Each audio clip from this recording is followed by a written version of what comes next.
새해 첫날 여러분들과 함께 만납니다. 새해 복 많이 받으십시오. 2025년이 시작됐지만 새해라는 느낌이 왜 들지 않습니까? 2024년이 계속 이어진다는 이 느낌, 아마 윤석열 때문일 텐데요. 그래도 2025년 1월 1일은 우리에게 다가왔습니다. 특집 방송으로 오늘 여러분들께 프로그램을 만들어 드리겠습니다. 자, 오늘 첫날, 새해 첫날인데 가장 큰 관심은 역시 윤석열에 대한 체포, 구속, 그리고 탄핵이 언제 되느냐는 것인데요. 최고의 평론가와 함께 오늘 특집 방송 진행하겠습니다. 노영희 변호사 나오셨습니다. 어서 오십시오. 네, 안녕하세요. 김성환 평론가 어서 오십시오. 네, 안녕하세요. 김민하 평론가님 고맙습니다. 안녕하세요. 네. 자, 속보부터 먼저 전해드리겠습니다. 오늘 공수처가 윤석열에 대한 체포를 시도할 것이라는 예상이 나오고 있습니다. 아침부터 모든 직원이 출근해서 비상대기 중이다 라고 하는데 정진석 비서실장을 비롯한 청와대 참모진이 최상목 대통령 권한대행에게 일괄 사의를 표했다. 이게 무슨 말입니까? 대통령 체포되기 직전인데 바로 사의를 표해버렸다. 이걸 어떻게 봐야 하는지 김성환 평론가 말씀 좀 해주시죠. 모르면 체포할 움직임하고 직접 관련이 있다고 보기보다는요. 네. 최상목 권한대행이 어제 헌법재판관 2명을 임명했잖아요. 거기에 대한 반발성으로 그 사표를 제출했다라고 보는 게 맞을 것 같아요. 근데 거꾸로 얘기하면은 대통령실에서는 윤석열 뭐 복귀를 기대하고 있다 이런 얘기가 흘러나왔었잖아요. 근데 헌법재판관 임명을 버티다 보면은 결국은 다시 윤석열이 돌아올 것이다. 이런 신락 같은 기대를 하고 있었는데 그게 헌법재판관 임명으로 물 건너갔다 이렇게 판단을 해서 아마 사의를 표명하지 않았을까 이렇게 생각합니다. 자, 저 사의 표명은 혹시라도 빨리 피하자 이렇게 제가 추측할 필요는 없습니까? 결국 자신들에게도 책임이 돌아올 수 있다. 이런 것인지 아니면 형식 논리로 윤석열에 대한 최소한의 예의상 사의 표명을 했다. 아니면 최상목에 대한 일종의 반발이다. 어떻게 봐야 됩니까? 뭐 빨리 피하자까지는 제가 모르겠습니다. 왜냐하면 결국은 만약에 막는다라고 하면 그건 경호처가 막는 것인데 대통령 비서실장을 비롯한 나머지 수석들이 그것에 대해서 뭐 피하기 위해서 사의를 표명할 필요가 있는 것인가? 그것까지는 제가 뭐 그렇다 아니다 말하기는 좀 어렵지만 이거는 전반적인 흐름을 같이 봐야 될 것 같아요. 그러니까 애초에 계엄령 선포하고 이런 다음날 이자들은 원래 사의 표명을 한 거 아니었습니까? 그러니까 저는 오늘 이 뉴스를 보고 아 이게 웹사이트가 옛날 게 나오나 이 생각이 갑자기 이제 그 생각이 갑자기 들었어요. 왜냐면 그때 사의 표명을 했는데 또 하나 이런 생각이 좀 들었거든요. 그러니까 계엄 선포를 할 때도 이 사람들은 곤란했던 것이죠. 계엄 선포를 하고 나서 그것이 어쨌든 간에 계엄 선포한 것이 불법적인 계엄 선포가 해제가 되고 그것에 대해서 책임질 마음이 없기 때문에 사의 표명을 했던 것인데 그런데 지금 상황은 또 어떻게 또 이 윤석열의 이러한 침대 축구에 묻어가다가 말씀하신 대로 최상목 권한대행이 어제 이제 헌법재판관 임명을 2명을 하는 바람에 이 민주당과 이제 이 민주 시민들의 입장에서는 그것을 또 왜 한 명을 빼놓고 하느냐 이런 입장이지만 국민의힘과 대통령실은 또 아니 그걸 왜 임명하느냐 결국은 탄핵 심판이 속도가 빨라질 수 있지 않느냐 이게 예정대로 될 수 있게 되지 않았느냐 이런 이제 반발심을 갖고 있는 거거든요. 여기에 더해가지고 지금 체포를 하느냐 마느냐의 문제에 있어서는 말씀하신 대로 공수처장이 오늘 상당히 강경하게 입장 표명을 했습니다. 이것을 원칙대로 할 수밖에 없는 것이고 또 경호처가 만약에 이것에 대해서 뭐 이 진입을 이게 군사시설이라는 이유로 진입을 막는다거나 하면은 그것은 공무집행 방해가 되고 이거 원칙대로 하겠다라는 입장을 말하고 있는 데다가 오늘 기사들을 쭉 보니까 경호처장이 결국은 이것에 대해서 이 체포 영장을 집행하는데 협조를 할 것이냐 아니면 막을 것이냐에 키를 쥐고 있는 인물인데 가령 최상목 권한대행이 이것에 대해서 협조해라라고 할 수 있는 지시를 할 수 있는 그런 권한을 또 갖고 있는 거잖아요. 대통령 권한대행의 입장에서. 네. 그런데 방금 말씀드렸다시피 이 사람들이 보기에는 헌법재판관을 임명을 했단 말이죠. 그러면 이 사람들이 보기에는 우리 편이 아닌 거다라는 느낌을 지금 갖고 있는 것 같습니다. 네. 그러면은 그런 맥락에서 보면 체포가 임박했는데 헌법재판관을 임명했고 그것에 대해서 정진석 비서실장 이하 이 참모들은 어떻게 처신해야 되는 거냐 이걸 막아야 된다고 최상목한테 얘기해야 되는 것이냐 아니면 협조하자라고 우리가 얘기해야 되는 것이냐 이게 가르마 타기가 어렵지 않습니까? 네, 예. 그래서 이게 사의 표명으로 이어진 것이라고 해석할 수 있는 여지가 있지 않을까 생각이 됩니다. 자, 그러면 사의 표명했으니까 최상목 받아들입니까? 아니면 반려합니까? 그거는 아니 댓글로는 이렇게 많이 올라오면 차라리 받아들여버리라. 네, 왜 저도 사표를 냈는데 다 받아버리지. 제가 아까 좀 사진 하나만 다시 보여드렸어요. 예. 뭐냐면 최상목이 조금 고개 숙이고 있고 정진서 실장이 아주 이렇게 좀 버티는 듯한. 예. 저 사진 보면은 아까처럼 좀 좁혀서 보여주시면 예. 저 사진 예. 보세요. 지금 물론 키 차이도 있겠지만은 네. 저 둘 간의 관계에서는 사실 누가 지금 더 높습니까? 뭐 정진석 실장이 당연히 높아 보입니다. 근데 원래는 누가 더 높아야 돼요? 최상목 대통령 그렇죠. 권한대행이니까 예. 사실 저 사람이 더 고개를 들고 있어야 되고 예. 정진석 실장이 더 고개를 숙여야 되는 거예요. 예. 아랫사람이에요. 근데 지금 둘의 관계를 보게 되면 최상목 대행이 정진석 실장한테 되게 아랫사람의 자세로 지금 뭔가 경청하는 듯한 자세 보이지 예. 않습니까? 저는 저게 바로 이제 대통령실에서 최상목이 원래 위치였다고 생각을 해요. 원래 위치가 저랬다. 네, 원래 위치가 저랬는데 최상목이가 사실은 경제적인 측면에서만 많이 고려를 했던 것 같아요. 자기가 저런 식으로 어제처럼 그렇게 발표를 해버리게 되면 얼마나 국민의힘으로부터 압력을 받고 얼마나 욕을 먹겠습니까? 배신의 아이콘으로 자리 잡거든요. 네. 저 사람 원래 윤석열 대통령이 상모가 그러면서 되게 친하게 지냈었던 사람이에요. 나이는 어린데 네. 고인물보다. 되게 예쁨을 많이 받았던 사람이라서 그리고 한덕수 총리가 나가기 전에 너 이거 하면 안 된다고 분명히 단속을 하고 나갔단 말이죠. 그런데도 불구하고 저 대행이 저렇게 한 것은 어쨌든 간에 이 대한민국의 지금 경제 사정이나 대외 신인도를 생각하면 어쨌든 이 헌법재판소 재판관을 임명해야 되는데 3명을 다 임명하기는 좀 그러니까 그냥 여야 1명씩 일부러 좀 맞춰가지고 하자. 좀 꼼수를 부린 거거든요. 네. 저는 근데 그게 옳았다고 생각해요. 저 상황에서는. 저 멋있어 보이지는 않고 잘했다고 생각하지는 않지만 저 같으면 차라리 3명 다 임명하고 하나의 노선을 타겠는데 저 사람은 아직도 지금 줄타기를 하고 있는 건데 그래도 저는 저 줄타기의 마음 때문에 오히려 대한민국이 한 해가 가기 전에 2024년이 가기 전에 어느 정도 정도는 됐다고 지금 네. 보거든요. 그러다 보면 정진석 실장을 비롯한 나머지 용산에 있는 대통령실 사람들은 저 사람을 막지 못했으니까 일단은 자기네들이 뭔가 면피해야 되잖아요. 국민의힘이든 대통령에 대해서는. 그러니까 저런 식으로 보여주기 식의 퍼포먼스 사의표명을 저는 한 거라고 보고 저는 여기서 사의표명 했다고 해서 그걸 받아들여서는 안 된다고 봅니다. 저거는 지금 일부러 더 엿먹어라라고 하는 식으로밖에 안 되겠고 만약에 저런 식으로 다 사의표명하면은 또 약간 좀 혼란스러울 수가 있어요. 근데 한편으로 생각하면 차라리 다 사임시키고 내 사람으로 그냥 빨리 당장 구성해가지고 왜냐면 민주당은 지금 최상목 대행을 탄핵시킬 생각이 없거든요. 당장은. 네. 그러면 그냥 차라리 내 마음이 있는 사람들 전부 다 그냥 다시 구성해가지고 내가 힘을 좀 한번 써보자. 제가 만약에 최상목이라면 그런 생각도 오히려 해볼 수 있을 것 같고 오로지 경제적인 측면에서만 보자 그러면 오히려 내가 나중에 이 대한민국의 국민의힘이라는 보수 세력을 내가 한번 조금 여기서 어떤 비중 있는 사람으로 대보자 이런 생각도 할 수 있을 것 같아요. 근데 최상목의 성격이 원래 그런 사람은 아니어서 그렇게까지 멀리 나가지는 않았어요. 근데 최상목에 대해서 어제 그 일이 벌어지고 난 다음에 무슨 얘기가 있었냐면 용산 대통령실에서 너 미쳤다. 국무위원들이 전부 다 하지 말라 그러는데 네 마음대로 기습적으로 그런 거 많이 맞습니다. 했지. 그래갖고 엄청나게 깨졌단 말이에요. 예. 최상목이 안다. 나 월권했다. 미안하다. 그러고서 좀 말았어요. 그러니까 그 얘기는 내가 월권한 건 나도 알고 나도 이 자리에 있고 싶지도 않고 야 너무 피곤하니까 나 그만두라고 하면 얼마든지 그만두겠어. 하지만 내가 판단하건대는 재판관인을 2명이라도 임명해서 이 구도를 만들어 놓지 않으면 결국 대한민국 혼란은 더 가중될 수밖에 없다. 나는 그냥 결단한 거다. 이렇게 저는 보이고 그런 부분에 있어서 저는 박수를 쳐야 된다고 봐요.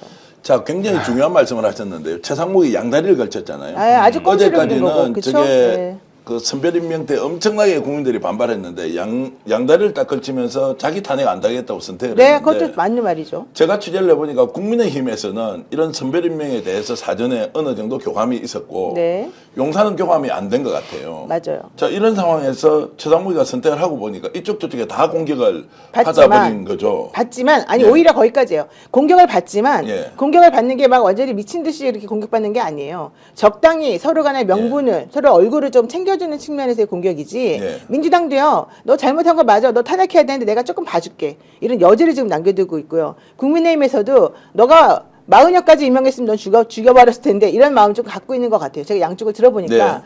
저렇게 할 수밖에 없다. 고육지책으로. 양쪽 다 그 정도 인정한다니까. 자, 그래서 이제 헌법재판관은 임명을 안 할 수가 없는 상황.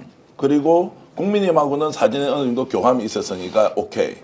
용산은 완전히 배제된 상태. 우리가 오늘 제목을 이렇게 뽑아놨습니다. 윤석열 편은 윤석열밖에 없다. 지금. 맞아요. 그 말이 완전히 맞아요. 이제 고립작전으로 가고 있고 윤석열이 아예 벼랑 끝에 서 있습니다. 그러면 최상목이 결과적으로 지금 민주당 편이 되어버렸느냐 아니면 정말 나라를 생각해서 그런 결정을 했느냐 어떻게 평가해 주는 게 맞습니까? 전 어제 굉장히 화가 났어요. 예. 지가 무슨 권한이 있다고 그걸 여야 합의를 하라고 또 마은혁 재판 후보자를 그런 식으로 임명을 안 하는 것 자체에 대해서는 이해가 안 됐어요. 그러니까 원래 권한이 없는 거잖아요. 헌법에 따르면은 대통령은 임명한다고 돼 있거든요. 그러니까 임명해야 되는 겁니다. 근데 그런 생각이 드는 거예요. 우리나라 보수가 왜 자꾸 이렇게 망가지고 있나 이런 생각을 하게 됐어요. 거의 지금 트럼프의 미국 공화당 같은 느낌을 받게 되거든요. 그러니까 점점 더 자기들을 궁지에 몰아넣고 있어요. 이걸 보면서 우리나라 보수의 문제가 아니라 이거 큰일 났다 정말. 그러니까 점점 더 극우화돼가고 헌법을 그냥 대놓고 무시해도 되는 그런 인간들로 그런 인식을 갖고 있구나 이런 생각이 들어요. 그러니까 지금 대통령이 계엄 선포가 헌법의 위헌이라고 하는 거잖아요. 헌법을 어긴 거잖아요. 근데 그런 상황에서 그 수습을 하는 과정에서도 대놓고 우리는 헌법 다 어겨도 되라고 국민들한테 얘기하고 있는 거 아닙니까? 그러니까 국민의힘이 그따위로 나오니까 사실은 국민의힘이 지금 그렇게 하고 있는 거예요. 아니 그러니까 권한대행이라고 멀쩡한 정신 갖고 있는 인간 같으면은 그걸 어떻게 임명을 안 할 수가 있어요? 권한대행이 처해 있는 위치가 조금 애매해요. 우리들이 모르는. 애매하고 그건 헌법은 애매하고 안 애매하고의 문제가 아니라 지키라고 있는 거잖아요. 그래서 근데 우리는 안 지켜도 된다고 하는 인식, 정치는 그렇게 해도 된다고 하는 인식을 기본적으로 갖고 있는 거잖아요. 그러니까 그게 너무 화가 난다는 거예요. 자, 네. 잠깐만요. 이 부분은 되게 예. 중요한 부분이라서 한마디 꼭 짚고 넘어갈게요. 헌법재판소 재판관을 만약에 최상목이 임명 안 하잖아요. 그러면은 사실은 의원식 의장이 안 한다고 이제 선포를 하든 뭘 하든 하게 되면 의원식 의장이 원래 권한쟁의 심판을 청구를 해서 대통령이 원래 대통령 대행이 임명해야 되는데 안 하고 있으니 그러면 우리가 이 올린 것에 대해서 헌법재판소 재판관 니네가 좀 판단을 해달라 이렇게 사실은 할 생각이었었어요. 그리고 어제 2명 임명하고 나니까 1명 남은 것에 대해서 또 권한쟁의 심판했거든요. 그러니까 그 얘기는 무슨 얘기냐면 어차피 1명 남은 사람에 대해서는 뭐가 됐든 이 최상목이 선택하지 않아도 결국에는 9명으로 만들 수 있는 가망성이 생겨버렸어요. 오히려 더 편하게.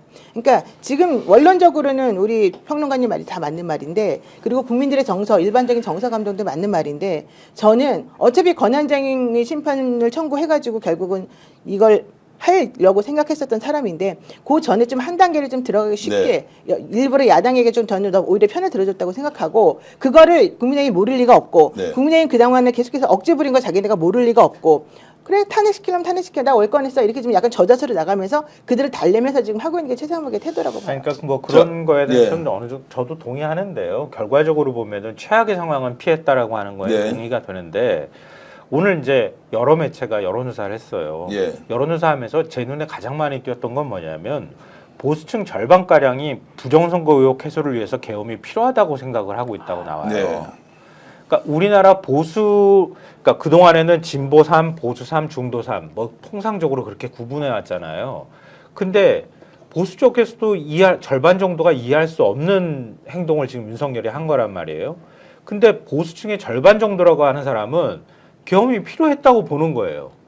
그러니까 대한민국에 이 정도의 사람들이 이제 생겨났다는 겁니다. 자, 그러니까 이런 인식을 갖고 있는 확고한 이런 인식을 갖고 있는 사람들이 대한민국 계속 지금 존재한다고 하면 국민의힘이 거기에 기대고 지금 저렇게 버티는 현상이 나타나고 있는 거잖아요. 그럼 한 15%에서 20% 사이쯤 될 거 아닙니까? 이런 세력이 앞으로 대한민국을 계속 흔들 가능성이 있다. 그럼 멀쩡한 정신을 갖고 있는 뭐 경제도 중요하고 어떤 판단력을 갖고 있는 최소한의 어떤 경제부총리라는 사람 정도면 한독수도 전 그래가지고 자격이 없는 말도 안 되는 사람이라고 보지만 이런 사람들이 이런 정도 15에서 20% 정도 되는 사람들의 인식과 공유하는 조치들을 자꾸 취하게 되면 그럼 대한민국에서 앞으로 이런 세력들이 끊임없이 뭔가에 준동을 하게 될 가능성이 높다는 거예요. 이게 굉장히 위험하다는 생각을 하게 됐어요, 저는. 자, 이제 이런 사람들을 어떻게 이제 우리 사회에서 이제 관리를 할 것인지는 이제 다른 주제 때 한번 집중적으로 논의를 하기로 하고요. 자, 어제 체포영장이 발부가 됐습니다. 그리고 선별 임명을 했습니다. 헌법재판관에 대해서. 자, 공수처가 오늘 아침에 바로 윤석열 체포하러 들어가겠다. 이게 이제 윤석열 고립작전에 보수든 수사기관이든 일단 탄핵은 기정사실로 하고 긴급 체포하고 구속하자라고 하는 일종의 컨센서스 합의가 이루어지지 않았나는 생각이 좀 들고요. 자, 그러면 오늘 공수처가 이것을 전격적으로 실행할 것이냐. 새 첫날인데도 불구하고 아침에 전원 출근해서 지금 대기하고 있다고 합니다. 오늘 바로 체포할 것 같습니까? 어떻습니까?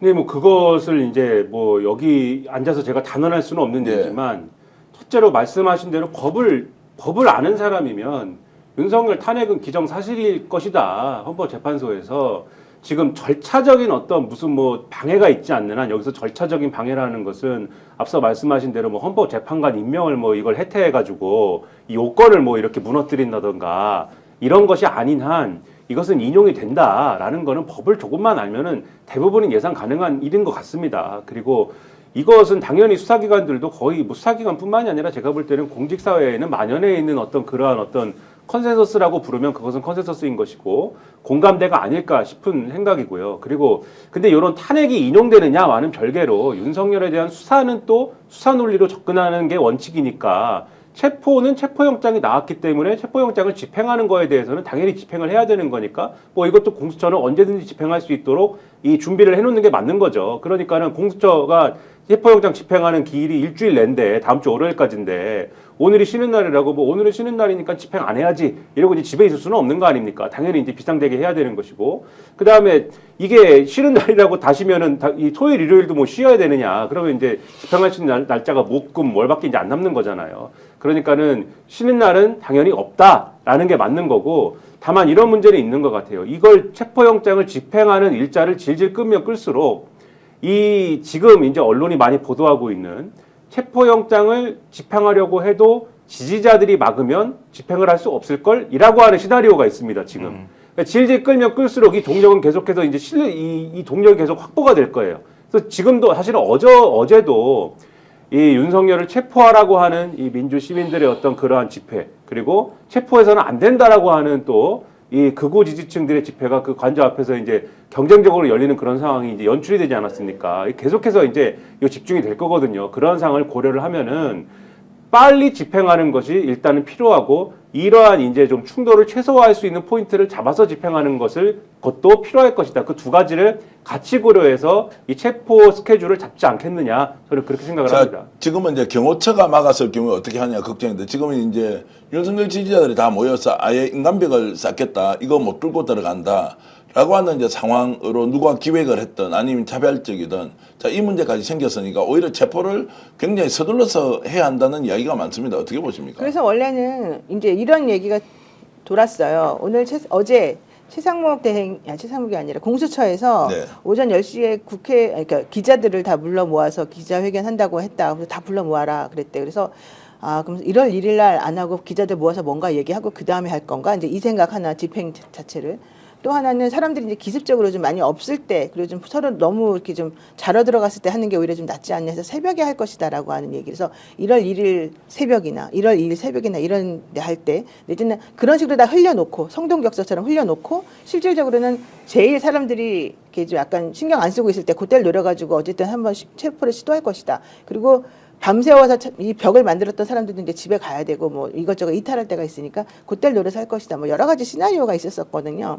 근데 이제 지금 보면은 윤석열 지지자들이 이제 점점 시간이 끌면 끌수록 점점 더 모여져가지고 이걸 방해하는 모습이 이제 생길 것 같아서 저는 그렇다라고 하더라도 그들을 다 전부 다 이 영장에 의한 이 체포나 이런 것들은 전부 다 정당한 거니까 다 비키라고 먼저 경고성을 여러 번 날려준 다음에 그들을 강제적으로라도 해산시키는 것이 맞다. 그리고 실질적으로 뭐 끌려오는 모습을 보이든 뭘 하든 간에 경호처에 대해서도 이제 이미 미리 공문을 보내가지고 당신들이 하는 거는 공무집행 방해라고 얘기한다고 하잖아요.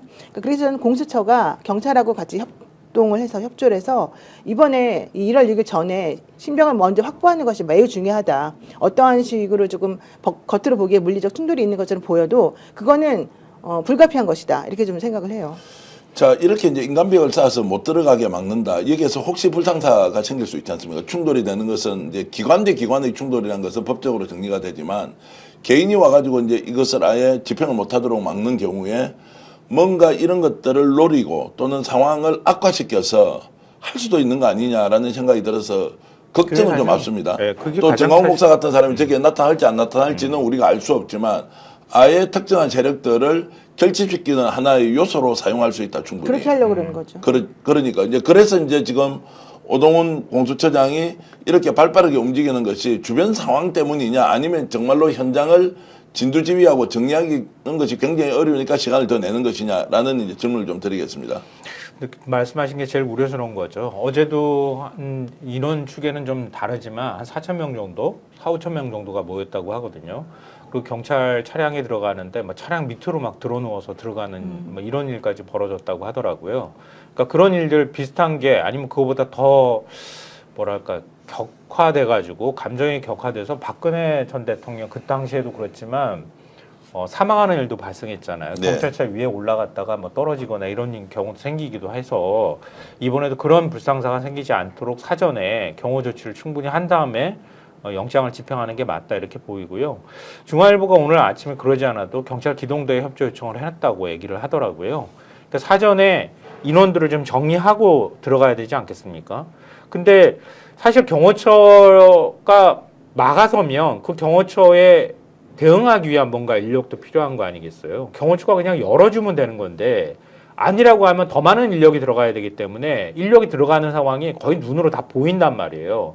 그럼 굉장히 돌발적인 행동을 할 가능성이 있다고요.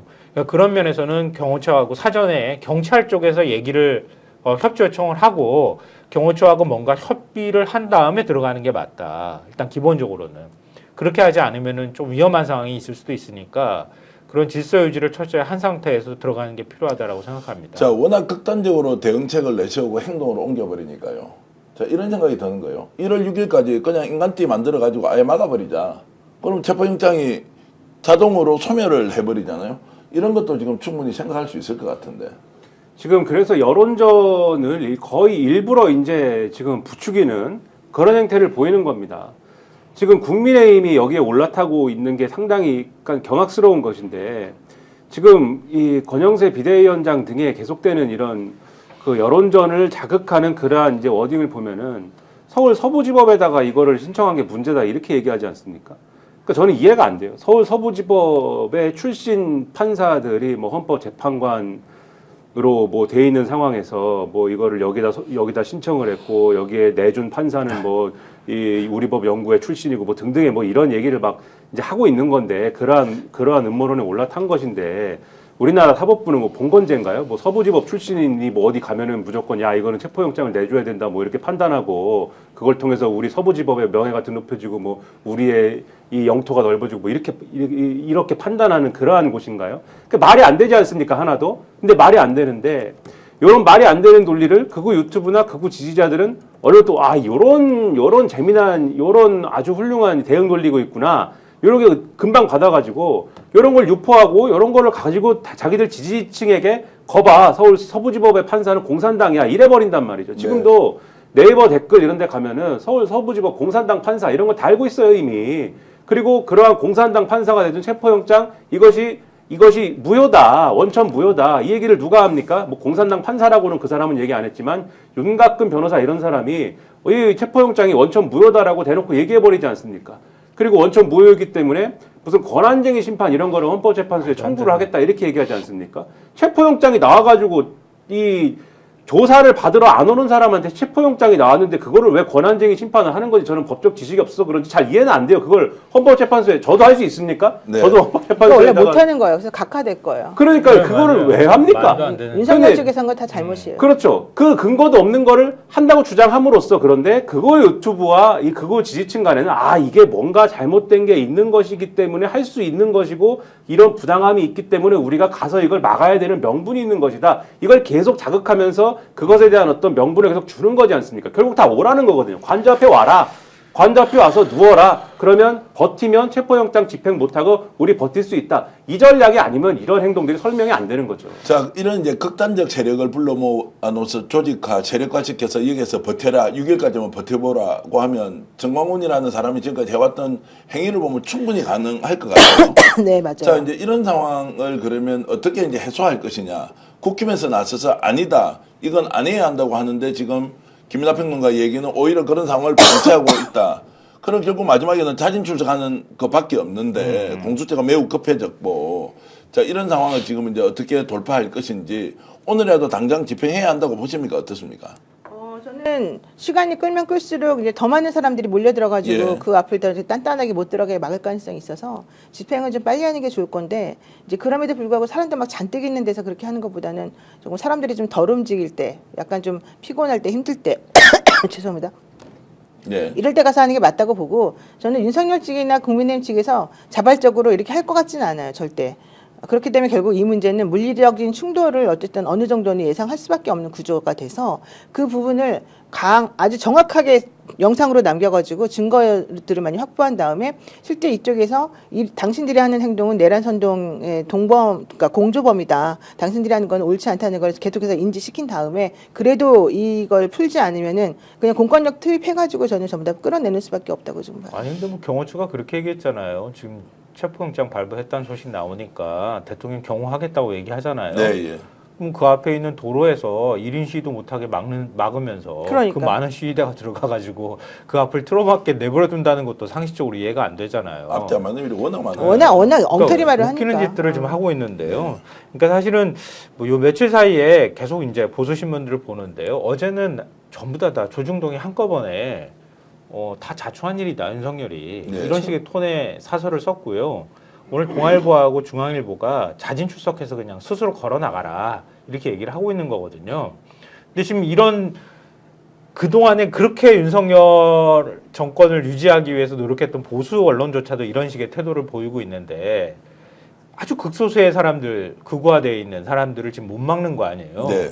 이거는 대한민국이 용인해서는 안 되는 거거든요. 제가 볼 때는. 그러니까 거기에 자꾸 휘둘려가지고 뭐 체포영장을 집행하거나 이러는 데 있어서 너무 위축되거나 할 필요가 없다. 그렇게 하면은 오히려 더 큰 문제가 생긴다고 보고요. 다만 이제 기술적인 문제니까요. 아까 제가 말씀드렸던 것처럼 가급적이면은 사람들이 좀 덜 있는 시간대라든가 이런 시간대를 활용해서 질서 유지하고 체포영장 집행하는 방식으로 가거나 지금 이제 시간이 늦춰지면 늦춰질수록 더 안 좋아질 수 있다고 말씀하시는데요. 그러니까 이런 여론 압박도 좀 필요하잖아요. 제가 볼 때는 그걸 변수에다 놓으면은 계속 집행 못 하게 되거든요. 그러니까 그걸 너무 변수에다 놓지 말고 네. 체포영장을 집행하는 데 있어서 사회적 여론들을 조성하면서 윤석열이 일단은 스스로 걸어 나오게 만드는 방법을 가급적이면 취하는 게 좋겠다. 안 걸어 나올 거라고 생각하지만 그렇게 해야 그 나중에 안 걸어 나와서 체포영장을 강제력을 동원해서 체포영장을 집행하더라도 그 체포영장 집행이 좀 더 정당성을 갖게 된다. 사회적 여론으로서 그런 생각을 합니다. 네, 이 문제는 집회를 원천 봉쇄하는 거는 경찰이 도사입니다. 이거는 집회를 많이 해본 제가 아는데 아주 뭐 집회를 원천 봉쇄하고자 마음 먹으면은 차벽을 쌓아가지고라도 다 합니다. 그렇기 때문에 새벽에 밤에 이제 경찰이 협조하는 게 굉장히 중요한 것 같아요. 그래서 이 경력을 가지고 있는 경찰이 그 집회를 원천 봉쇄하는 그러한 이제 일을 해야 되고, 근데 그걸 위해서 이제 작전이 필요한 거죠. 그러니까 경력을 움직이는 작전이 필요한 것이고, 그리고 그렇게 막은 다음에 최상목 권한대행이라는 사람이 경호처에다가 협조를 이제 요구를 해야 되고, 그 협조에 따르지 않으면은 그러면은 들어가면서 경호처가 이제 그 집회 막아놓고 그러면 경찰이 차벽이나 이런 걸 막으면 반드시 대통령실에서 정보를 흘릴 겁니다. 극우 시위대에게. 그럼 극우 시위대가 몰려오겠죠? 그럼 차벽하고 싸우든지 경찰하고 싸우든지 할 텐데 그 싸우는 와중에 이 체포조가 들어가야 됩니다. 관저에 들어가야 되는데 들어갈 때 거기서 이제 경호처가 맞겠죠. 만약에 협조를 안 하면은 그 경호처는 다 체포를 해야 됩니다. 그러면 이 체포를 하기 위한 경력이 또 들어가야 돼요. 들어간 다음에 그 다음에 이제 이제 윤석열이 가르쳐 준 대로 문을 도끼로 부수든지 해가지고 4인 1조로 윤석열을 들고 나오든지 해야 하는 방법밖에는 지금은 없다. 그런데 지금 쭉 말씀드린 대로 경찰의 작전과 이 상당한 협조가 필요한 것이다. 이것은 그걸 결국은 다 이 지휘하고 그 다음에 이것에 대한 최종적인 어떤 권한을 가지고 그렇게 해라라고 이제 움직일 수 있는 건 결국은 최상목과 요 최상목으로부터 내려오는 이 치안 라인이 해야 되는 것이기 때문에 이것에 대한 협조가 원활하게 될 수 있도록 역할을 해야 되는 것이다. 그런 거죠, 지금. 그러니까 저는 김용현 다음에 박종준 경호처장이 임명이 됐잖아요. 경찰 출신이에요. 네. 경찰청 차장 출신이거든요. 그러니까 이걸 막아서게 될 경우에 자기도 특수공무원 집행방해로 처벌받을 수 있다는 걸 알고 있을 겁니다. 그리고 경찰 내부에서도 최소한 이렇게 영장을 집행하는 데 있어서 경찰의 도움이 당연히 필요한 거니까 경찰이 조력을 할 수밖에 없다는 거 안다면 경호처장을 통해서 뭔가 메시지가 갈 가능성이 있다고 보고요. 경호처만 특별하게 문제가 되지 않는다고 가정한다면 그러면 사실 봉고차 2대만 들어가도 충분히 윤석열 잡아가지고 나올 수 있거든요. 뭐 수색한다 하더라도 수색도 뭐 몇십 명씩 할 필요는 없는 거잖아요. 그러니까 얼마든지 그건 인원상의 문제는 전혀 되지 않는다고 봐요. 그러니까 앞에만 상황만 좀 정리해주면 충분히 가능하다고 봅니다. 자, 공수처장의 여지가 있으면 오늘이라도 체포할 수 있다. 새해 첫날부터 웬일이냐라고 하는 것도 국민 여론, 민심으로 보면 전혀 문제가 되지 않는다. 하려면 빨리 해라. 6일까지 기다릴 거 없다. 쓸데없는 작전 쓰면서 시간 끌다가 사람 모여서 혹시라도 불상사 생기는 거 막으려면 지금이라도 공수처가 더 낫어야 한다. 말씀을 드리고요. 자, 지금 17,000분 정도 들어와 계신데 여러분 좀 부탁 좀 드리겠습니다. 댓글로 좀 공격 좀 하지 마세요. 여기 갑자기 이재명이 왜 나오고 민주당이 왜 나옵니까? 지금 대통령 구속시키고 탄핵해야 하는데 댓글 이렇게 올리면서 여러분 의견 표출하지 마시고요.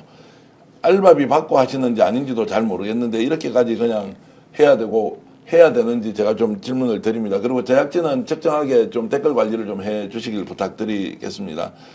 그만하니까 한 18,000명까지 또 늘어났습니다. 아니 왜 이러시는지 모르겠어요. 그러니까 실제로 노임 여사는 이 댓글 부대 엄청 많이 방송하시니까 많이 느끼잖아요. 이게 자발적으로 들어와서 진짜 공격하는 건가요? 아니면 누군가의 조직적인 이런 좀 지시를 받고 움직이는 건가요? 저는 모든 이 진보 채널들의 방송, 그러니까 예. 진보 패널들이 나오는 그 방송, 이 스픽스를 예. 비롯해서 여기에 다 지금 투입된 사람들이 좀 있다고 봐요. 댓글 알바들이. 예. 근데 꼭 알바라는 게 이제 뭐 돈을 받고 안 받고 개념이 아니라 그런 보수적인 성격을 가지고 있는 그 커뮤니티나 이런 사람들이 모든 방송 할 때마다 들어가서 이렇게 물을 흐리고 자꾸 분탕질을 해놓고 이런 부분은 분명히 있는 것 같더라고요. 그러니까 이분들이 저희들이 하는 말을 들으면 듣는 게 얼마나 고역이겠습니까? 여기서 뭐 예. 하루 종일 윤석열을 뭐 체포해라 무슨 뭐 이게 계엄을 불법 계엄을 선포한 것이 내란이다. 이분들의 세계관에서는 있을 수가 없는 얘기예요. 예. 이분들의 세계관에서는 윤석열의 계엄 선포는 헌법상의 권한이고 그다음에 내란은 전혀 아니고 국헌문란의 목적도 없고 폭동도 없고 아주 뭐 그리고 대한민국은 계엄이 필요한 나라고 뭐 이런 건데 여기서 예. 뭐 하루 종일 뭐 그 얘기만 있지 않습니까? 불법 계엄을 선포한 아주 뭐 악독한 내란 수괴다 이 얘기만 있지 않습니까? 얼마나 고역이겠어요. 이 얘기를 근데 들으러 오시겠습니까? 이분들이 이런 얘기를 내가 한번 참고해 봐야겠다. 듣다 못 해가지고 야 이런 얘기를 하냐 이렇게 쓰겠습니까 이분들이. 네. 애초에 의도를 갖고 오늘 온다고 볼 수밖에 없는 거 아닙니까? 이런 얘기를 떠드는 자들을 혼내주러 내가 왔다. 이거 아닙니까 지금. 그러니까 이런 댓글을 쓰시는 분들이 목적을 갖고 들어왔다. 저는 이렇게 생각할 수밖에 없는데 그런 목적은 여기서는 관철되지 않는다. 여기 모인 네 분이 이런 댓글에 아주 이골이 나신 분들이기 때문에 맨날 그거 써봐야 아무 타격이 없습니다. 오히려 동접자 수 늘어나가지고 여기에 이제 도움이 많이 될 수도 있다. 그거를 이제 아시고 아니, 방어에나 많이 좀 사드십시오. 여기 제 오셔가지고. 강심장은 제가 보니까 네. 노영희 변호사세요. 그냥 댓글 보고 계세요. 예. 대단하세요. 댓글 보고 방송 안 하십니까? 심지어 저는 안 합니다. 엊그제는 김민아 씨 수염 좀 깎으세요. 더러워서 못 보겠어요. 이렇게 쓰시던데 뭐 그런 거는 이제 애정을 갖고 쓰시는 거니까 타격이 조금 되지만 뭐 여기 와서 뭐 다른 얘기하는 거 윤석열 옹호하고 이런 건 전혀 타격이 안 됩니다. 근데 저는 그 얘기를 꼭 하고 싶은데 이게 너무 뭐 그 쌀로 밥 짓는 얘기처럼 들리실지 모르겠지만 저는 이런 상황이 발생했을 때 국민의힘이 취하고 있는 태도가 앞으로 국민의힘이 지향하는 바를 보여주고 있다고 생각하거든요.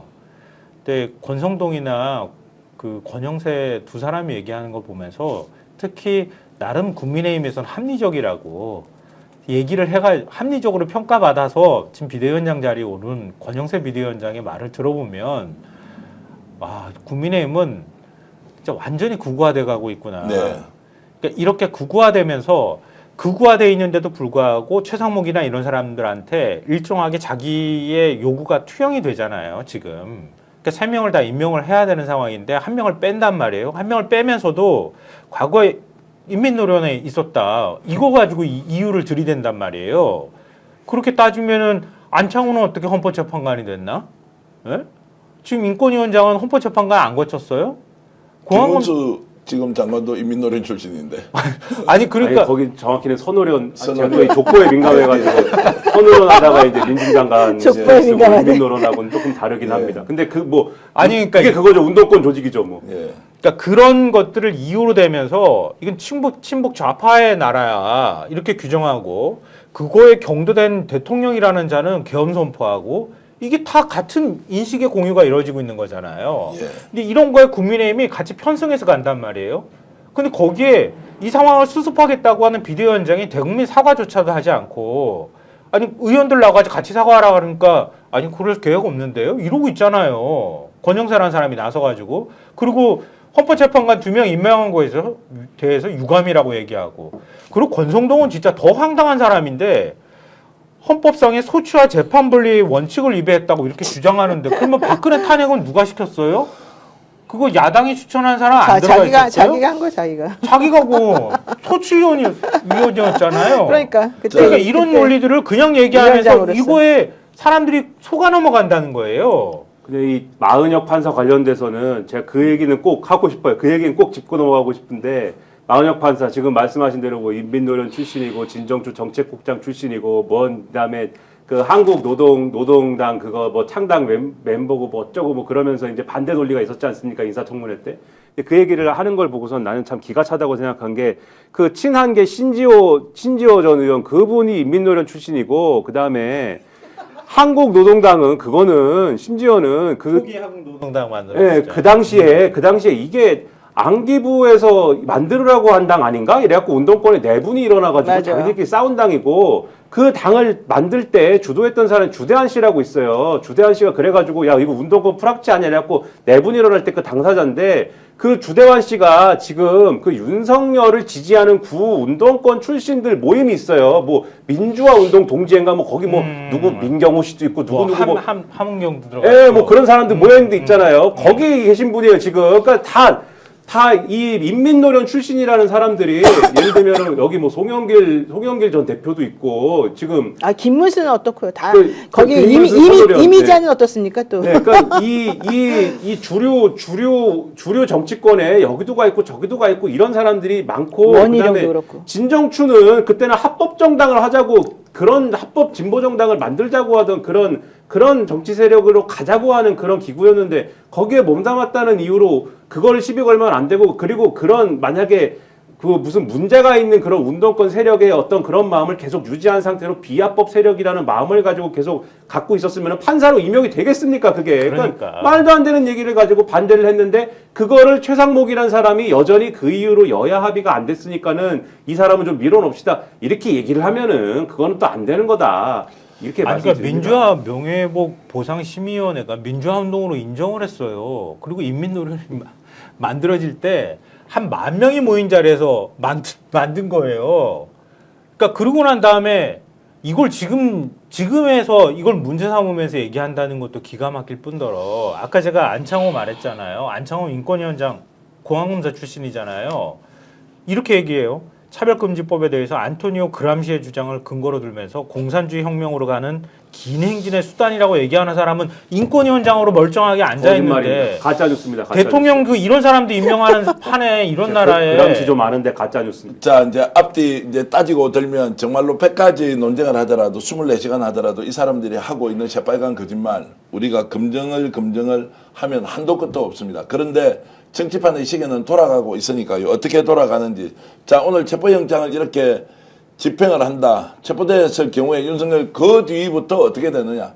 어느 구치소에 들어가느냐. 수사는 며칠 동안 받느냐. 구속되면은 이후의 상황이 어떻게 될 것인지 여러분 궁금하지 않습니까? 잠시 광고 보고 돌아오고요. 17,000분이 이렇게 들어와 계시니까 너무 고맙습니다. 2025년 새 출발 특집 윤석열 탄핵 프로그램을 여러분들과 함께하고 있는데요. 구독, 좋아요 눌러주시면서 광고 잠깐 보고 돌아와서 더 재밌는 이야기 이어나가겠습니다. 당연하죠. 비교와 속도는 빠르게, 혜택은 빵빵하게. 비교와 인터넷 비교 원할 땐 인터넷 가입. 서경석도 인터넷 가입을 원할 땐 비교원.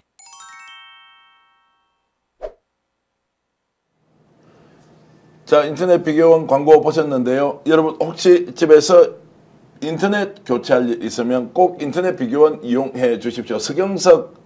연예인 서경석 씨가 저렇게 광고하는 거 보시면 저도 바꾸고 싶을 때는 꼭 인터넷 비교원 쓰겠다 생각을 하고 있습니다. 인터넷 휴대폰 정수기 렌탈 매월 나가는 요금 부담되시지 않습니까?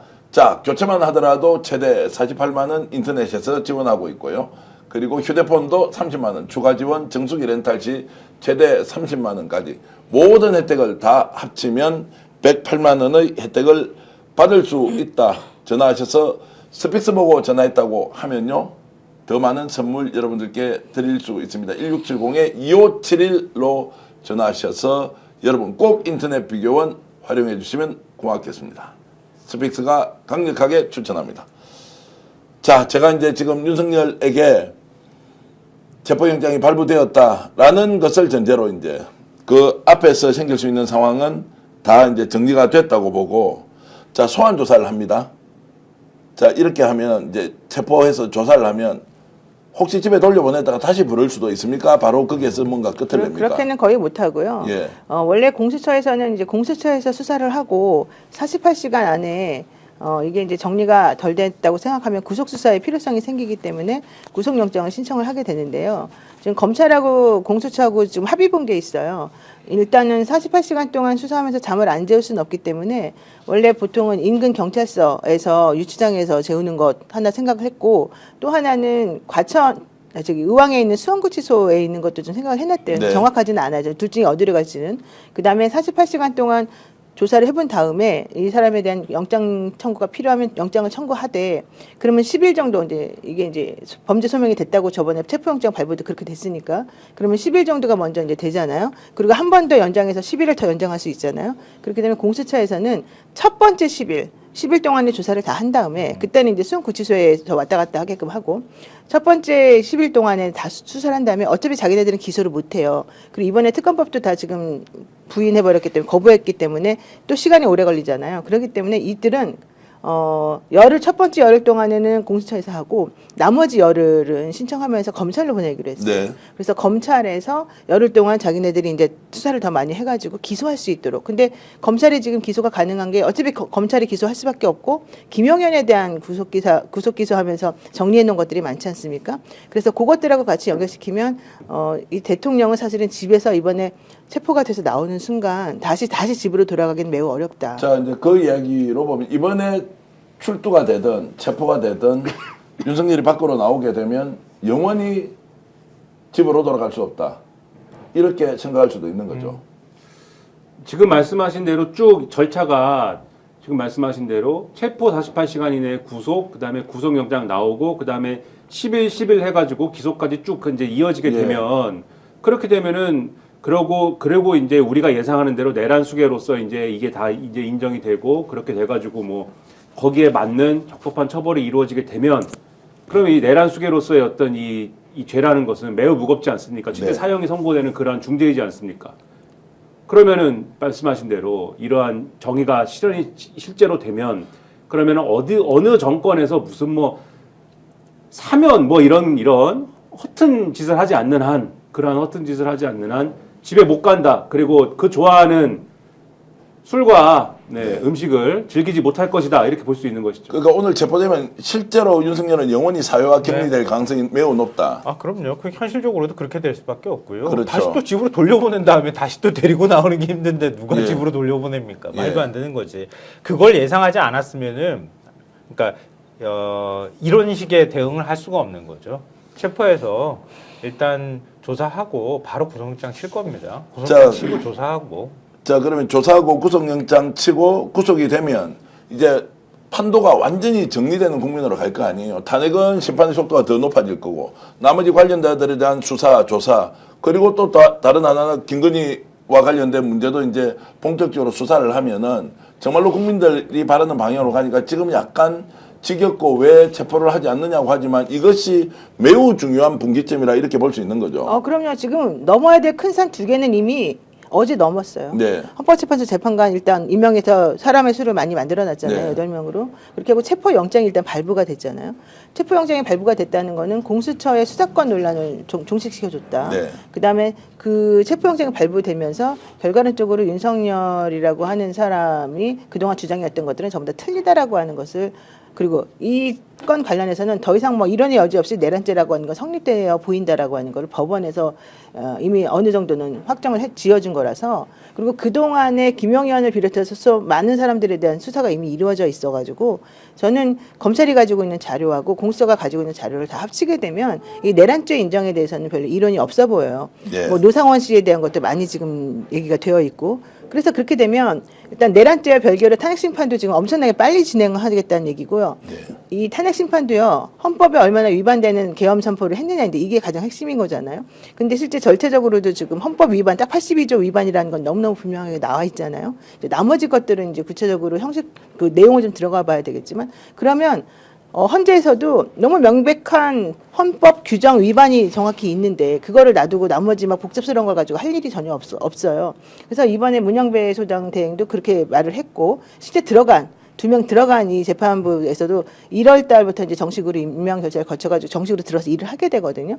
그럼 이들도 다 마찬가지로 8명 중에서 6명만 이제 탄핵을 인용하면 되는데, 사실은 그 전에 또 뭐가 있었냐면 6명만 임명되어 있었을 때 이들이 원래는 그 중에 한 명이, 그 재판관 중에 한 명이 심리는 개시할 수 있으면 결정을 못 한다라는 쪽으로 계속해서 우기고 있다가 이 한덕수가 권한대행으로서 헌법재판관 임명을 안 해주니까, 그런데 국민의힘은 임명은 하지 말라 그러면서 또 6명 가지고 안 된다고 막 주장하고 모순적이었잖아요. 그러니까 헌법재판소 재판관들이 열받아가지고 6명이 심리할 수 있다고 한다면 6명이 결정도 할 수 있는 거 아니냐 쪽으로 계속 얘기를 했어요. 네. 논의를 계속해서 그 한 명 반대했던 바로 그 사람, 결정 못한다고 반대했던 사람도 80% 이상은 그거 할 수 없다. 이 상황을 혼란을 종식시키려면, 그리고 대한민국을 위해서라면 우리가 좀 과감하게 결단 내려야 된다. 이런 얘기를 해가지고 원래는 6명이 그냥 다 탄핵 쪽으로 아마 결정을 내려보려고 생각도 했었었대요. 이제 제가 들은 그 한 사람은 우리가 지금 상상하고 있는 그 사람입니까? 네, 그 사람이라고 해요. 근데 예, 정확하지는 않습니다. 예. 근데 어쨌든 간에 그랬는데 어제 최상목 대행이 2명을 넣어준 거예요. 예. 그래서 1대1 뭐 보수든 진보든 1대1로 나와서 지금 현재 진보라고 불리는 사람이 3명, 그다음에 중도 보수라고 불리는 사람이 5명으로 분류되지만 여기서 완전 보수는 2명이고 실질적으로 중도에서 왔다 갔다 하는 사람이 3명 정도 있어요. 그렇게 따지면 제가 봤을 때는 8명 중에 8명이 만장일치 되거나 최소한 8명 중에 6명 이상은 탄핵이 나올 것 같아요. 근데 그렇게 되면 그거를 늦게까지 오랫동안 길게 끌고 갈 필요가 전혀 없으니까 저는 1월이나 2월 안으로 다 정리가 된다고 자, 노희 변호사님 1월 안에 끝이 날 수도 있다라고 했는데 그 제가 저번에 지금 말했었죠. 생각에는 변함이 없으신 거죠? 네, 그 생각 제가 이제 제일 먼저 이 방송에서 말했겠지만 예. 제가 말하고 난 다음에 많은 사람들도 그런 식으로 방송을 예. 해왔고, 또 헌법재판소 재판관도 27일 날, 12월 27일 날 그 변론 준비기일에 그걸 염두에 두고 정확하게 팩트 체크들을 해서 윤석열 쪽 변호인들이 전부 다 오케이를 해놓은 게 있어요. 예. 그러니까 예컨대 비상계엄 선포했니? 선포했다. 그 다음에 비상계엄 선포할 때 포고령 선포했니? 선포했다. 이거 되게 중요한 부분이잖아요. 근데 그런 거 하려면은 헌법 82조에 있는 그 절차를 지켜야 되는데 그 절차가 바로 국무회의에 들어오고 그다음에 국무회의에 있는 사람들이 전부 다 부서하고 이래야 되거든요. 그러면 국무회의 했니? 그건 우리가 정리하겠다. 국무회의 했냐 물어보니까 우리가 정리하겠다. 그다음에 그럼 국무회의를 안 했으면은 왜 안 했니? 그것도 우리가 정리하겠다. 그다음에 국무회의를 했으면은 부서가 있어야 되는데 그날 무슨 내용이 있었니? 누구를 어떻게 불렀니? 이게 되게 중요한 부분이거든요. 근데 그동안에 국민의힘에서도 그렇고 국무위원들도 그렇고 전체적으로 실질적으로 우리들이 사람을 누구를 어떻게 불렀는지에 대해서는 좀 미안하다 이런 얘기했어요. 왜냐하면 한덕수가 11명의 국무위원들을 불러가지고 국무회의를 하면서 먼저 형식적인 걸 갖추려고 할 때 그 얘기를 들은 사람이 있고 못 들은 사람이 있거든요. 근데 국무회의는 그런 식으로 하면 하자 있는 절차가 돼서 실제 국무회의에 참석할 수 있었던 사람들을 무슨 기준으로 불러 모았냐 이거부터 해서 다 문제가 생겨요. 그러니까 이건 제가 볼 때는 빼박이에요. 그래서 제가 계속해서 주장했던 게 82조로 가면 전혀 문제될 게 없다고 주장했던 네. 건데 저뿐만 아니라 조선일보도 그 얘기를 24일 날부터 하고 있어요. 네. 그리고 또 다른 수많은 이 패널들도 그렇게 말하고 있고 법학자들도 많이 그렇게 말들을 하고 있어서 그리고 문영배 소장이 나 이거 진짜 빨리 하겠다라고 얘기를 하고 있고 우리 헌법재판소 재판관 다 같이 생각하고 있다라고 했거든요. 네. 근데 노무현 대통령에 대한 것이 63일인가 걸렸잖아요. 그리고 이 박근혜 대통령께 90 며칠 걸렸잖아요. 근데 이들보다 훨씬 더 이 쟁점이 정확하고 나와 있는 증거가 많아서 이들은 제가 봤을 때는 빠르면 1월, 늦어도 2월 안에는 다 할 수 있다고 자, 하더라고요. 그 말씀을 들어보면 혹시 이제 설에 맞춰서 올 1월 말 정도에는 뭔가 결정이 날 수도 있겠다는 생각이 빠르면, 좀 들고 빠르면 그렇게 된다는 거고. 저는 개인적으로 그렇게까지 빨리 되기는 쉽지 않겠다. 예, 예. 물론 이제 변론 준비기일에 한 번 더 남았잖아요. 그리고 쟁점을 정리하면 되는데 이미 1차 그 변론 준비기일 때 쟁점을 다 정리를 했어요. 한 4가지로. 네 가지를 했어요. 그러니까 부인하기가 어려운 거. 그 계엄령 선포, 그다음에 포고령, 포고령. 그리고 국회 권능 훼손, 그리고 중앙선관위 병력 투입 문제. 다 그리고 나왔어요. CCTV나 이런 것들이 다 너무 명확하기 듣기만 때문에 들어도 그거는 100% 네, 100%. 네. 100%죠. 그렇게 정리를 일단 해줬는데 네. 그 다음에 이제 어떤 형식으로든 간에 계속 양쪽의 주장들이 뭐 나오는 심리를 아무리 한다 해도 1월 이거 첫 주에는 곧바로 개시하기 어렵잖아요. 그러니까 본격적인 심리는 두 번째 주부터 시작한다 그러면은 한 주에 한 2번 정도 한다 그러면 한 6번 정도밖에 안 되는 그러니까 이게 말이에요. 말까지 가려고 그러면. 이게 형사든 민사든 그 맨날 불러다가 그 사람한테 증인처럼 물어보고 뭐하고 이럴 필요가 없는 거예요. 네. 현재 결정은 재판 심리는 그냥 자료 다 내놓으면 우리가 알아서 할게. 대신에 니네가 원하는 공개적인 뭔가 하고 싶은 말이 있으면 하루 정도는 줄게 이거거든요. 그러니까 그거를 1월 달에 할 그게 거라는 거죠. 그렇게 하다 보면은 속도를 지금도 이제 속도를 내고 있지만 그걸 지연시킬 수 있는 방법은 윤석열이 직접 나가는 거예요. 그렇죠. 제가 볼 때는. 직접 나가서 계속 할 말 있다고 얘기하는 거거든요. 근데 그걸 다 받아주진 않아. 그렇게 해서 시간을 끌 가능성이 높은데, 그러니까 많은 분들이 생각하는 것처럼 뭐 5월, 6월 뭐 이렇게 얘기를 하는데 그건 절대 안 되는 이유가 그렇게는 뭐냐면 아니고 예. 8월 8명 체제를 최성목이 만들어 놨잖아요. 근데 8명 체제가 다시 6명으로 붕괴되는 게 4월 18일이에요. 그럼 그 전에 또 2명을 임명해야 된단 말이에요. 그 헌법재판소가 지난번 박근혜 전 대통령 탄핵 때도 마찬가지였지만 이정미 재판관이 임기가 3월 13일이었단 말이에요.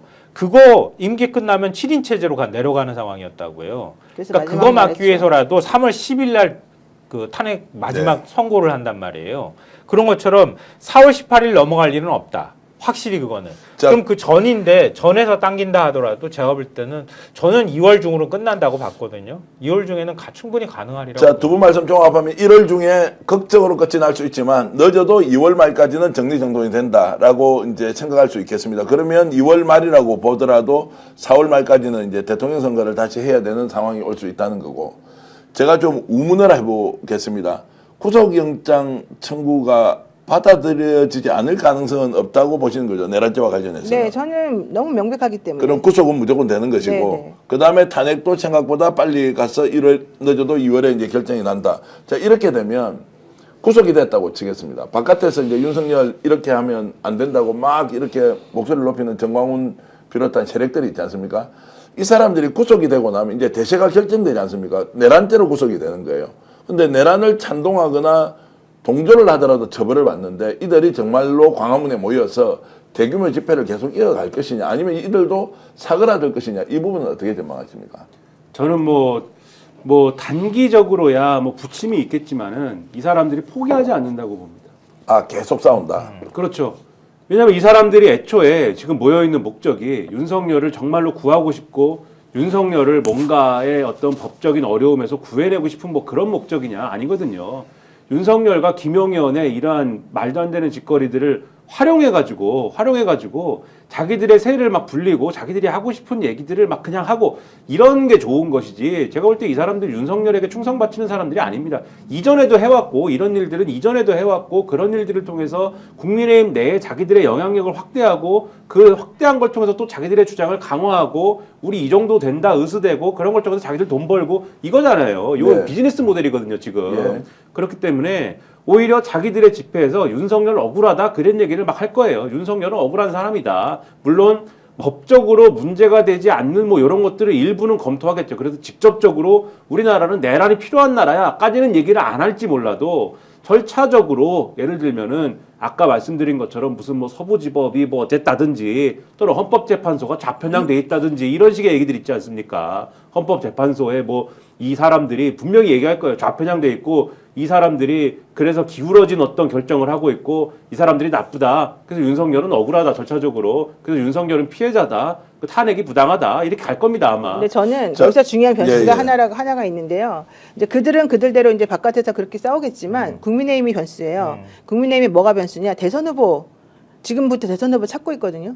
근데 이게 명태균 게이트에서 나오는 이 자료들이나 강혜경 씨가 그동안 얘기한 것에 따르면 지금 마땅한 대선 후보가 없어요. 홍준표 시장 저는 좀 있으면 날아간다고 보고요. 오세훈 시장은 뭐 두말할 것도 없는 것이고요. 이준석 씨도 지금 뭐 자기가 뭐 잘했다고 주장하지만 개혁신당일 뿐더러 이준석 씨도 지금 여기서 자유롭지는 못해요. 솔직히 말하면. 그럼 여기 나와 있는 사람들 중에 국민의힘의 대선 후보를 지금 내세울 사람은 일단 없어 보여요. 지금 당장은. 그러니까 국민의힘은 바빠요. 대선 후보를 찾아내야 돼요, 지금. 근데 대선 후보가 찾아지는 순간 윤석열은 버리는 카드가 되는 거예요.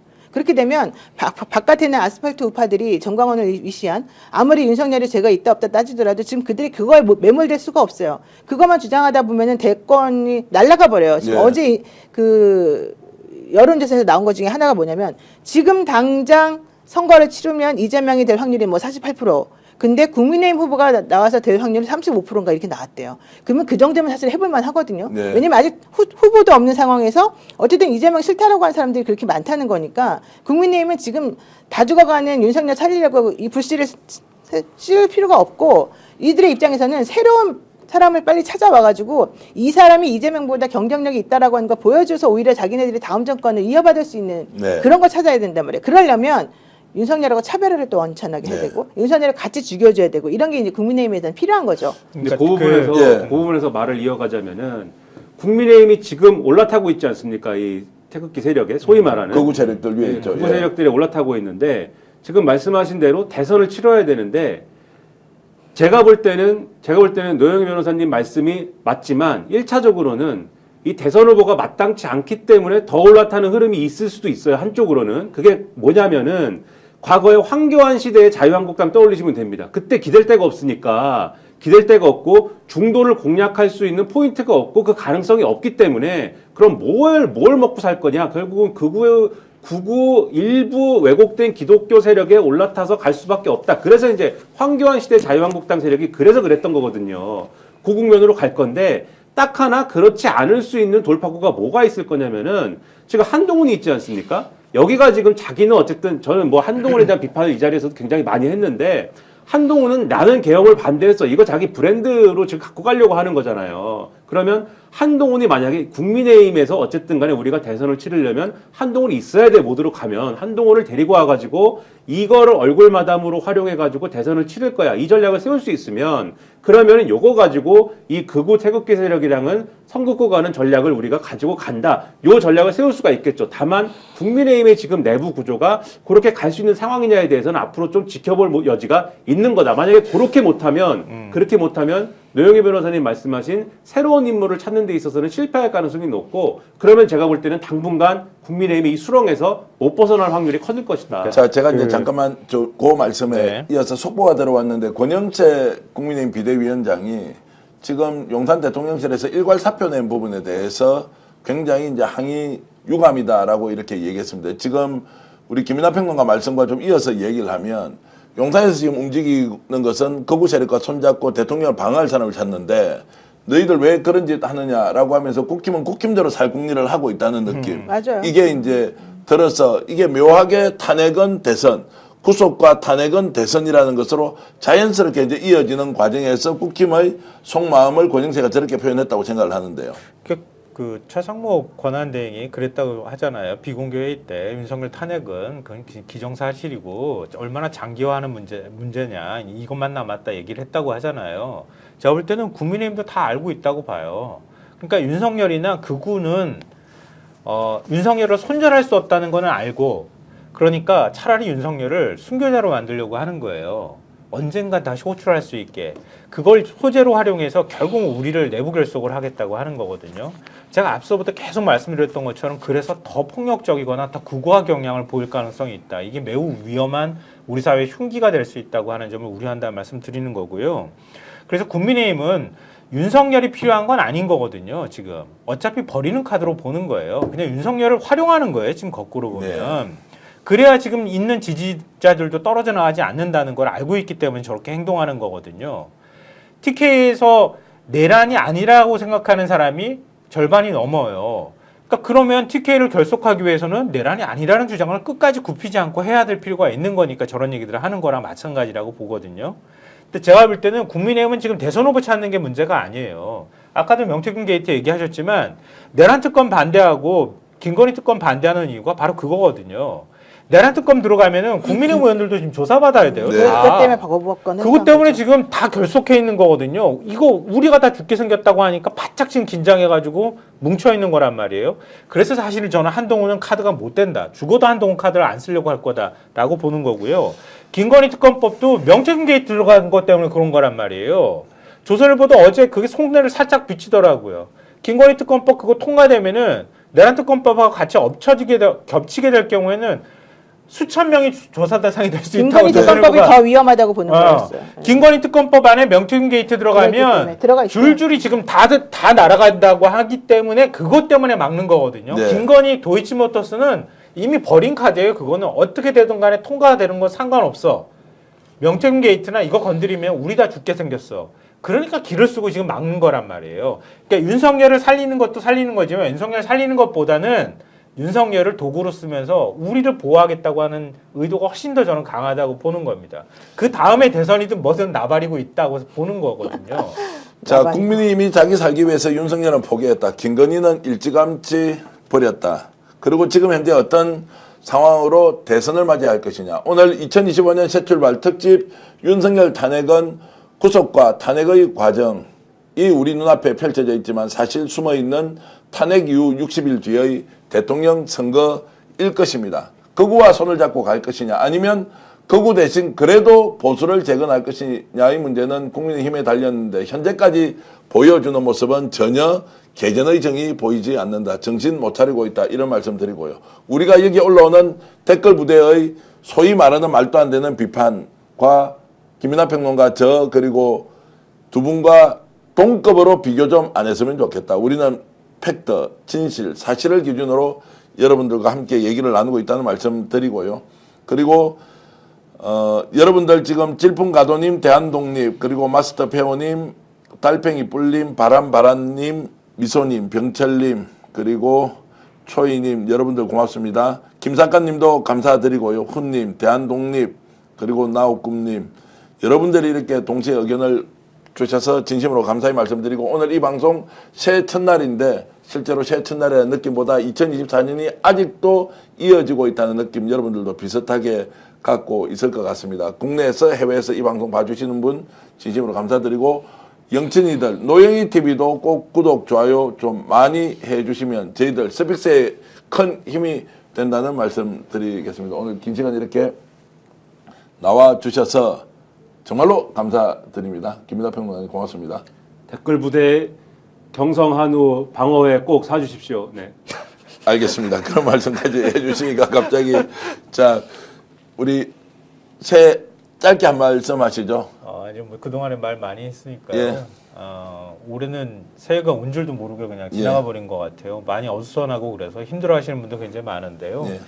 조금 희망이 이제 보인다 이렇게 네. 생각하시고 조금만 더 힘내주셨으면 좋겠습니다. 네. 새해 복 많이 받으시고요. 자 노희 변호사도 올해 정말로 작년 한 해 선전해 주셔서 대한민국 이렇게 많이 바꿔놨는데 올해도 국민들 기대에 맞춰서 선전 거듭 부탁드리겠습니다. 네, 저는 여러분들 대한민국 최고의 방송 스픽스, 대한민국 최고의 방송 노영희TV 네. 시청해주시는 모든 분들이 다 이 대한민국의 정말 훌륭한 그런 주인공들이다 생각하고요. 여러분들 덕분에 어제 큰 중요한 산 2개를 넘었고 이제 앞으로는 뭐 더 힘들 것도 사실은 없어 보입니다. 대신에 이제 지도자를 얼마나 잘 뽑아야지 대한민국이 제대로 가는지에 대해서 많이들 인식을 했으니까 이 2025년부터는 대한민국 국군이 대한민국을 흥하는 쪽으로 바뀔 거다 이렇게 생각하고요. 여러분들 희망 가지시고 절대 절망하지 마시고 여러분 덕분에 대한민국이 유지되고 있다는 거 우리 스스로 자부심을 느낍시다. 새해 복 많이 받으시고요. 저희는 더 열심히 하겠습니다. 고맙습니다. 자 시청자 여러분 함께 인사드리면서 오늘 방송 모두 마치겠습니다. 여러분 안녕히 계십시오.